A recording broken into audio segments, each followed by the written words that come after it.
நமக ஸ்ரீ மகா மாலை சித்தர் நமக.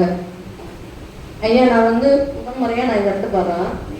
அதாவது எனக்கு அழைப்பு என்னுடைய ஃப்ரெண்டு மூலியமாக தான் நான் வந்தது. ஏன்னா அவங்களுடைய சத்சங்கம் அவங்க கேட்டிருக்காங்க. நீங்கள் சிங்கப்பெருமாள் கோயிலில் நடத்துகிறப்ப என்னுடைய நண்பர்கள் நீங்கள் அவங்க இடத்துக்கு உங்களுடைய சொற்பொழிவெல்லாம் கேட்டு அவங்க உங்களுடைய சொற்பொழிவை அனுபவிச்சிருக்காங்க. ஒவ்வொரு பேச்சும் அவங்கள அனுபவிச்சு தான் உணர்வு பூர்வமாக அவங்க இந்த இடத்துக்கு போய் ஆகணும், கண்டிப்பாக நீ வரணும் அப்படின்னு சொல்லி என்ன கேட்டாங்க. நான் இங்கே தான் மல்லிப்புதூரில், அதாவது சிறுவில்லிபுதூர் பக்கத்தில் மல்லிப்புதூர் கிராமத்தில் எங்கள் வீட்டில் நாங்கள் இருக்கிறோம். சென்னையிலையும் வீடு இருக்குது. நாங்கள் இந்த இடத்துல திருவிழான்றதுனால வந்திருந்தோங்க. அப்போ அவங்க இந்த மாதிரி டிக்கெட் போடட்டுமான்னாங்க. சரிங்க, நீங்கள் போய் எல்லாத்துக்கும் சேர்த்து போட்டுருங்க அப்படின்ட்டு போட்டாச்சு. ஆனால் ஒரு மனது நம்ம எந்த இடத்துக்கு போகிறோன்னு எனக்கு தெரியாது. அப்போ கேட்குறப்ப கோயிலும் சொன்னாங்க. எனக்கு சித்தர்கள் இடம் அப்படின்றது எனக்கு தெரியாது. அதுக்கு பிறகு தான் இந்த மாதிரி இல்லை, நான் அந்த சென்னைக்கு போய் அவங்க என்கிட்ட சொன்ன விஷயம் இல்லை, இது நம்ம அகத்தியர் சித்தர் மடம் அப்படின்னு சபா அப்படின்னு சொன்னாங்க. சரி, சந்தோஷம். சரி, ஏன்னா எனக்கு அந்த அளவுக்கு இன்னும் கொஞ்சம் தெளிவு வரணும். நாங்கள் எல்லாரும் பேசிட்டு தான் வந்தோம், நிறைய இடங்களுக்கு போயிருக்கிறோம்.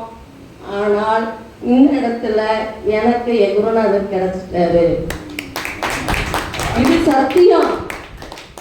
இன்று நீங்க இந்த சத்சங்கத்தை நான் கேட்கிறப்ப என்னையும் மீறி எனக்குள்ள ஒரு ஆற்றல் இறங்குறத நான் உணர்வுபூர்வமா நான் உணர்வுபூர்வமா உணர்ந்தேன். ஆனா நான் ஏன் பிறந்தேன், எதுக்கு பிறந்தேன், ஏன் வளர்ந்தேன், எதுக்காக இருக்கிறேன், நான் எதுக்காக இந்த பூமிக்குள்ள வந்தேன் எனக்கு தெரியாது. ஆனால் என்னை படைத்த இறைவனுக்கு அவனுக்கு தெரியும். எவ்வளோ கஷ்டங்களை கடந்தேன். ஆனால் நான் கடக்கலை, என்னை கடந்து வெளியே கொண்டு வந்தாங்க. ஒவ்வொரு விஷயத்திலும் தெய்வங்கள் என்னை உருவத்தை மாற்றி மாற்றி என்னை அந்த இடத்துல இருந்து வெளியே கொண்டு வந்தாங்க. ஆனால் எல்லா இடத்துலையும் தேடிக்கிட்டே தான் இருந்தேன். ஏன் இங்கே போகிறேன், எதுக்காக போகிறேன்னு கூட நான் அறிகிறப்ப எனக்கு தெரியாது. ஆனால் உண்மையை இன்னைக்கு நான் உணர்றேன். என் தெய்வம், என்னை படைத்த தெய்வம் இந்த இடத்துல தான் இருக்குங்கிறத நான் உணர்ந்துட்டேன். இதுதான் சத்தியம், இது பொய் கிடையாது. இத்தனை நாள் வருஷம் என்னையும் நான் எந்த இடத்துக்கு போனாலும் நான் கேட்குறப்ப எனக்கு எதுக்காக வர இந்த இடத்துல, ஏன் நம்ம போறோம்னு எனக்கு தெரியல. ஆனால் இந்த இடத்துல என்னையும் மீறி தாய் தந்தை எனக்குள்ள அந்த உணர்வு என் தாய் கிடைச்சிட்டா, என் தகப்பன் கிடைச்சிட்டாரு, என் குருநாதர் கிடைச்சிட்டாரு, எனக்கு உறவுகள் கிடைச்சிட்டாங்க அப்படின்ற ஒரு உணர்வு நான் மனப்பூர்வமா உணர்ந்துட்டேன்.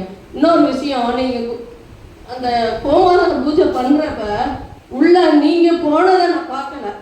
ஆனா என் கண்ணு முன்னாடி தான் இருந்தது. என்ன கடந்து நீங்க உள்ள போகல. ஆனா உள்ள இருந்து நீங்க வெளியே வாமான்னு நீங்க கூப்பிட்ட குரல் உங்க முன்னாடி நான் நின்னேன். அது நான் உணர்ந்தேன். உங்க மூலியமா நான் பார்த்தேன்.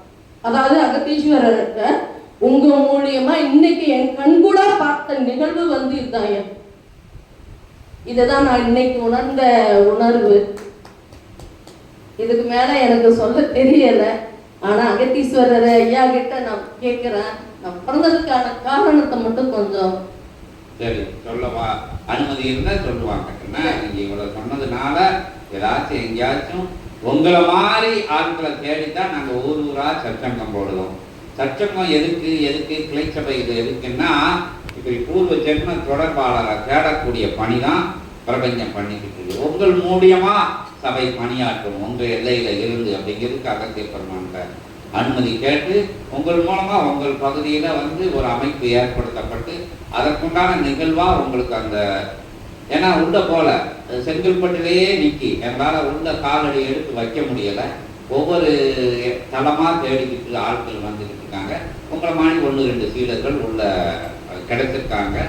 அதுல உங்களையும் ஒரு உயர்வான இடத்துல வச்சு ஏற்று நின்று உங்களுக்காக பின்னாடி வந்து கிளைச்சபைகள் அகத்திய பெருமான அனுமதியோட சூட்சம அனுமதியோட உங்களுக்கு உண்டான கிளைச்சபைகள் உங்க எல்லையில நிறுவப்படும் அப்படின்னு சொல்லி நீங்க சபையை உணர்ந்த சீடர்களுக்கு தான் கிளைச்சபை கொடுக்கணும்.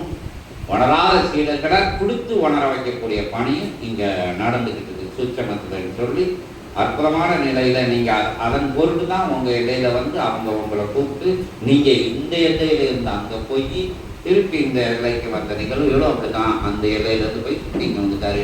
பிரபஞ்சம் ஃபுல்லா சித்த சபையோட எல்லை தான் இருந்தாலும் தொடக்க காலங்கள்ல இன்னைக்கு உள்ள மக்களை வந்து கூப்பிட்டு வரல மகிழ்ச்சியா இருக்குங்க.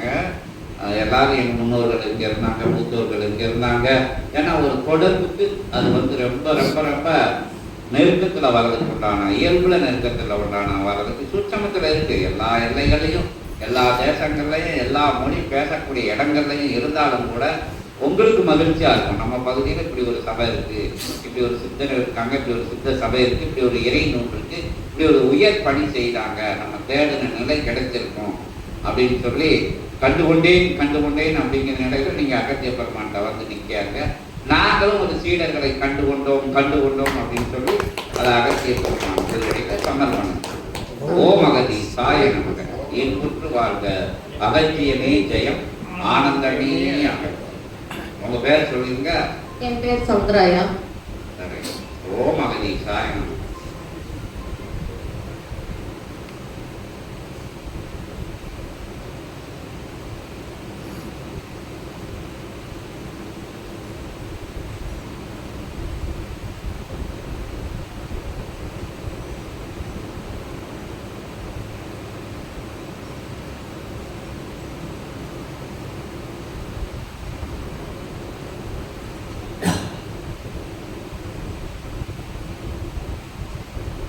பிரபஞ்ச மகா சபை என்ற பேராற்றல் கொண்ட ஞான பீடம் அது ஞான பீடமாக வலம் வந்து கொண்டிருக்கின்றது.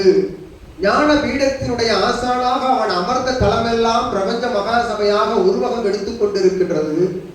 அவன் உரைக்கின்ற உரையெல்லாம் ஆதிரை சூட்சம நூலாக ஆங்காங்கு சீடர்களின் மூலமாக விழுந்து கொண்டிருக்கின்றது. அதன் மூலமாக ஞானத்தை பறைசாற்றி கொண்டிருக்கின்றோம்.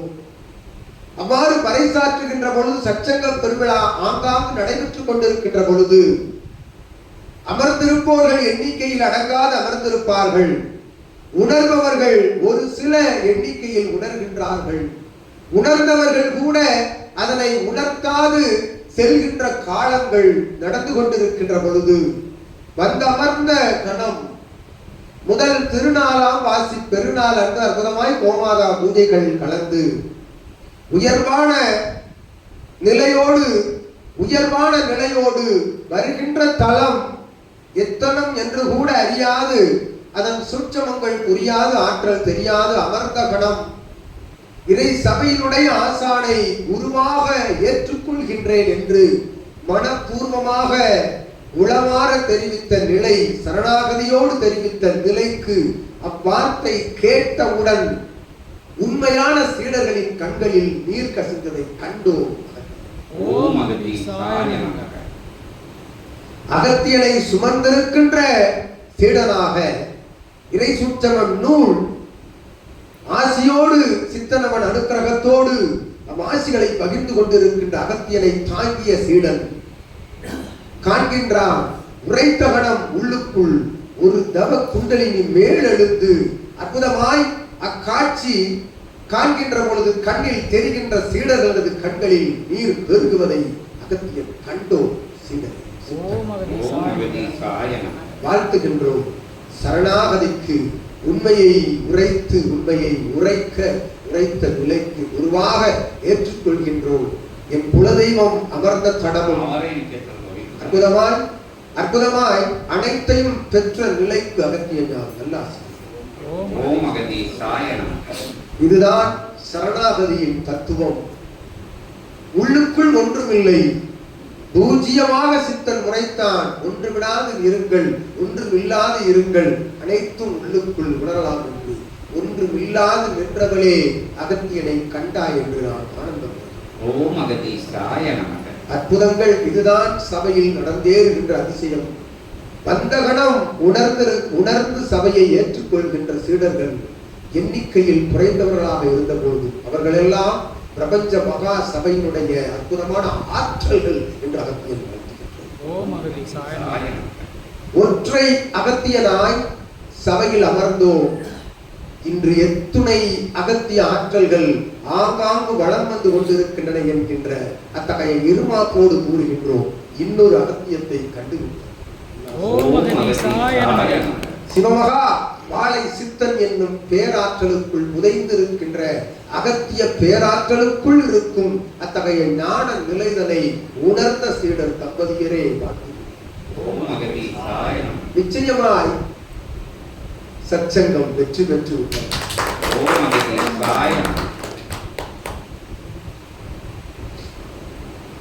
அகத்தியன் அழைத்து சென்ற அழைப்பு சித்தனை அழைத்து அவனை ஒவ்வொரு வார்த்தைகளுக்குள்ளும் அவனை பாராட்டி சீராட்டி அழைத்து சென்று அவன் அடைந்த இடர் இன்னல்களுக்கெல்லாம் கிடைக்கின்ற இச்சபையின் சீடர் என்று அகத்தியன் பெருமதி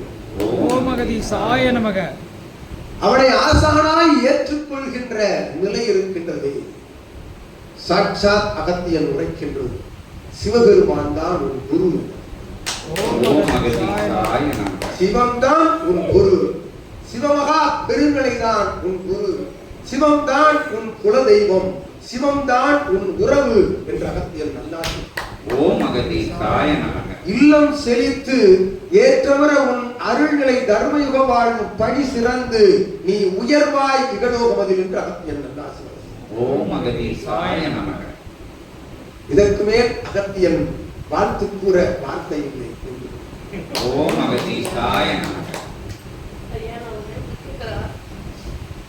நீங்க தான் எனக்கு இடம் கொடுத்தீங்க, பேரும் புகழும் எல்லாம் கொடுத்தீங்க. சிவபெருமானும் சக்தியும் அம்மையப்பனும் பூமிக்குள்ள இருக்காங்க. நீ போய் மண் தண்ணி வெளியே வருவாங்க, நீங்க தான் உரைச்சிங்க. எல்லாம் செஞ்சவனுக்கு பரிசு நான் பெற்ற பிள்ளை. வயது 21. என்னுடைய ஆர்வம் 21 வயசு பையனை குழந்தையா மாத்தினது எதுக்கு? அந்த ஒரு காரணம் எனக்கு அது பின்னாடி சொல்லுவோம். அதுக்குண்டான காரணங்கள்லாம் அவங்க இங்க வந்துட்டே எல்லாத்துக்கும் உண்டான காரணங்கள் பின்னாடி தெளிவா சொல்லப்படும். அது காரணம் இல்லாமல் காரியம் இல்லை. ஒவ்வொரு ஆன்மாக்கும் அதோட ரமணர் சொன்ன மாதிரி நீ வந்திருக்கிற வேலையை நீ பாரு, நான் வந்திருக்கிற வேலையை நான் பார்க்கன்னு அன்னை அனுப்பி வச்ச நிலை என்ன. ஒவ்வொரு ஆன்மாக்களும் இறைவனோட தன்மை தான், இறைவனோட வறுமை தான், இறைவனோட சுரூபம் தான். அவங்க ஏற்ற இறக்கங்கள்ல பயணப்பட்டது. ஏன்னா அகத்திய பெருமான் இதுக்கு பதில் சொல்ல கொஞ்சம் இதுபடுவாரு அப்படின்னு சொல்லி நான் சொல்றேன். ஏன்னா ஏற்ற இறக்கங்கள் நம்ம செஞ்சுக்கிட்டது. அவன் உங்க பிள்ளையா இருந்தாலும் சென்ற ஜென்மங்கள்ல எங்க இருந்து எப்படி வந்தாங்க அப்படிங்கிறது தெரியாது. இந்த ஜென்மங்கள்ல அவர் பரந்தாமன்னு விஸ்வரூபம் எடுத்து பார்த்திமன்ட்ட சொன்ன நிலை எல்லாம் உங்களுக்கு தெரியும். கீதா உபச்சாரத்துல இன்னைக்கு அண்ணன் தம்பி மாமன் மச்சின போன்ற ஜென்மங்கள்ல உனக்கு எதிரி விரோதி கெட்டவன், இன்னைக்கு நல்லவனா தெரிகிறவன் சென்ற ஜென்மங்கள்ல உனக்கு கெட்டவன் செஞ்சான், கெட்டது செஞ்சான். இன்னைக்கு உன் உறவினா இருக்கிறவன் உன்னோட எதிரி அப்படின்னு அதுக்குள்ள உயர் சூட்சமத்தை எல்லாம் சொல்லி நின்ற நிலை.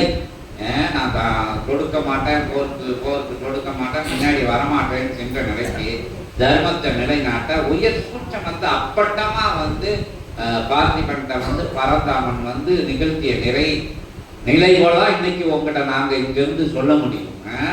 என்ன பையனோட ஏற்ற இறக்கங்கள். இந்த ஜென்மத்துல அவன் உங்க குழந்தை, போன ஜென்மத்துல அவன் எங்க இருந்தான், என்ன செஞ்சான், என்ன மாற்று நிலைகள் செஞ்சான், வேற்று நிலைகள் செஞ்சான், யாரோட விஷயங்கள் கற்பனை ரொம்ப போக வேண்டாம். நீங்க அதுக்குள்ள கற்பனை பண்ணிக்கணும். ஏன்னா இகலோகத்தில் நீங்க கட்டுண்டு இருக்கீங்க, அந்த நிலைகள் அவன் என்ன செஞ்சாங்கிறது பிரபஞ்சம் கண்டு உண்டு இருந்தது. அதனால இத்தனை வருடம் தான் இவனுக்கு ஆயுள் காலம். இந்த நோய் இந்த நிலையில இவன் உங்களை துன்பப்படுத்தி உங்களை துயரப்படுத்தி உங்கள் கண்கள்ல இருந்து கண்ணீர் வெளியே சொல்ல முடியாத எண்ணிலடங்கா துயரங்களை நீங்க அனுபவிச்சு வரணும் 2 பேரு அப்படிங்கிறது நீங்க சென்ற ஜென்மங்கள்ல செஞ்ச ஏற்ற இறக்கங்கள். அதன் நிகழ்வாக நடந்த காரியம். அது காரணங்கள் தெரியாது உங்களுக்கு. பிரபஞ்சத்துக்கு தெரியும், அகத்தியத்துக்கு தெரியும், ஜெகத்தியத்துக்கு தெரியும். சூட்சமத்தை வெட்ட வெளியா எங்கேயும் வேற இருந்து பேசக்கூடிய சபை கிடையாது இது. செஞ்ச பாவ நிலைகளை சுட்டி காட்டக்கூடிய இடமும் கிடையாது இது. செஞ்ச நல்ல நிலைகளை, புண்ணிய நிலைகளை, புனிதமான நிலைகளை மட்டும் இங்க வந்து உரைக்கக்கூடிய சபை. அதுதான் சென்ற ஜென்மங்களை கூட உயர் பயணம் மேற்கொண்டு பாவங்களெல்லாம் குறைஞ்ச பிறகுதான் அகத்திய பெருமான் போன ஜென்மத்துல எங்க இருந்தோம், என்ன செஞ்சோம், புண்ணியத்தை மட்டும் தானே சொல்லணும். பாவத்தை சுமந்துக்கிட்டு இருக்கல, புண்ணியத்தை சொல்றதுக்கு சூட்சமத்துல இடம் கிடையாது. அதனால இங்க காலம் தாழ்த்துவாங்க. ஒவ்வொருத்தவங்களுக்கு வந்த உடனே 1-2 புண்ணியம் நீங்க போன ஜென்ம காரியங்கள் வந்துடும். அதுக்காண்டி அவங்க ஃபுல்லா புண்ணியமா செஞ்சுட்டவங்கன்னு கிடையாது. எங்கேயோ ஒரு இடத்துல அதை சொல்றதுக்கு உண்டான சூட்சமம் இருக்கும். இருந்தாலும் அகத்திய பெருமான எந்த சூட்சமத்துக்குள்ள எதை சொல்றதுக்கு அனுமதி இருக்கோ அதை சொல்லுவாரு அப்படின்னு சொல்லி எல்லாமே என்ன, எல்லாம் உங்களுக்கு குழந்தை. அதே மாதிரி எத்தனை குழந்தைகள் பிறக்கி இறக்கி அந்த அன்னையர்களுடைய இடத்துல இருந்து நீங்க பார்க்கணும். ஏற்ற இறக்கங்கள் எவ்வளவோ இருக்கு. என்ன உயிரா வச்சிருந்த விஷயங்கள் போகுது. எல்லா விஷயங்களும் பிரபஞ்சத்தோட நம்ம கட்டாயம் வந்து பிரபஞ்சத்தின் நிலையில இருந்து கட்டாயம் நம்ம எல்லா விஷயங்களும் இன்ப துன்பங்களை எல்லாத்தையும் ஞான நிலையை நோக்கி பயணப்படுறவங்க, ஞான தேடல் உள்ளவங்க, ஞானத்தை அறியணும்னா இறை சூட்சமத்தை, பிரபஞ்ச சூட்சமத்தை அறிஞ்சுதான் ஆகணும். பிறப்பின் இறப்பின் சூட்சமத்தையும் நம்ம அறிஞ்சுதான் ஆகணும். அறிஞ்சாதான் ஞானி ஆக முடியும். ஆன்மீகம்ன்றது அதுதான் அப்படின்னு சொல்லி நீங்களும் எங்களுக்கு வந்து ஒரு சகோதரி தான், எங்க உடன் பிறப்பு தான், எங்களோட இருக்கக்கூடிய உறவினர்கள் தான், நண்பர்கள் தான், சீடர்கள் தான், அவரும் ஒரு சகோதரர் தான். அந்த நிலையில உங்களை வச்சு பார்த்து மனித நிலையில, மானிட இயல்புல, மானிட உயர்வுல, மானிடல் பட்டுதல்ல, எல்லா இகலோகத்துல இருக்கக்கூடிய உறவு முறைகள்ல அவங்க பின்னி பிணைஞ்சு இருக்கிற நிலைகளை வச்சு உங்களுக்கு ஆறுதல் சொல்லி சூட்சமம், மகா சூட்சமம், இறை சூட்சமம், பிரபஞ்ச சூட்சமம், காரண காரியங்கள் நிகழ்ந்தது எல்லாம், நிகழ்விக்கப்பட்டது எல்லாம், முடிஞ்சது எல்லாம், முடிச்சு வைக்கப்பட்டது எல்லாம் காரணங்கள் உண்டு, காரியங்கள் உண்டு. காரணங்கள் இல்லாமல் காரியங்கள் இல்லைன்னு உங்களுக்கு ஆறுதல் சொல்லி அற்புதமான நிலையில உயர் சித்தனாம் அகத்திய சித்தனையும் சிவமகா வாழை சித்தன்கிற பிரபஞ்ச பேராற்றலையும் நீங்க வந்து சந்திச்சு அற்புதமான ஆசி மொழிகளையெல்லாம் கேட்டு வரைய வரும் காலங்கள்ல நிகழ்ந்த நிகழ்வினோட அடிச்சோடு உங்களுக்கு நீங்களா கேட்க மாட்டேயா, கேட்கணும்னு நினைக்கிறேன். அதற்குண்டான ரகசியங்களையும் அகத்திய பெருமான் சொல்றது காத்துட்டு இருப்பாரு. உங்களோட பூர்வ ஜென்ம இறை சபையோட அகத்தியத்தோட சிவபெருமானோட உங்களுக்கு இந்த தொடர்பை படிப்படியா சொல்ல விடுவாங்க. அது முடிச்சு வைக்கப்பட்ட கணக்கு, அது தீர்த்து வைக்கப்பட்ட கணக்கு, அது செய்ய வேண்டிய கணக்கு, பிரபஞ்சம் செய்விக்க வேண்டிய கணக்கு, நிகழப்பட வேண்டிய ஒண்ணு, நிகழ்ந்தே ஆக வேண்டிய ஒன்று. யாராலும் தடுக்க முடியாது, இறையாலும் கூட முடியாது, உங்களாலும் முடியாது அப்படிங்கிற அற்புதமான நிகழ்வுகளை சொல்லி அதனோட பயணம், அதனோட விடைகள் எல்லாம், அதனோட நிலைகள் எல்லாம் அகத்திய பெருமான் உங்களுக்கு படிப்படியா வருங்காலங்கள்ல சபையோட தொடர்பு இருக்கிற அறிதல் தெளிதோட தெளிஞ்சு நிற்கும் போது, நீங்க மாறி நிற்கும் போது, மயக்கம் தெளியும் போது உங்களுக்கு சொல்லி மகிழ்ப்பார் அப்படின்னு சொல்லி அகத்தியத்தோட வேலையை வந்து கொஞ்சம் குறைச்சி அடுத்த அகத்திய பெருமான் பேசட்டும் அப்படின்னு அகத்திய பெருமான் திருவடியை வணங்கி ஓம் அகதி சாய நமக. என் கொண்டு வாழ்க அகத்தியமே ஜெயம், ஆனந்தம் மட்டும்தான் அகத்தியம். ஓம் அகதி சாய நமக.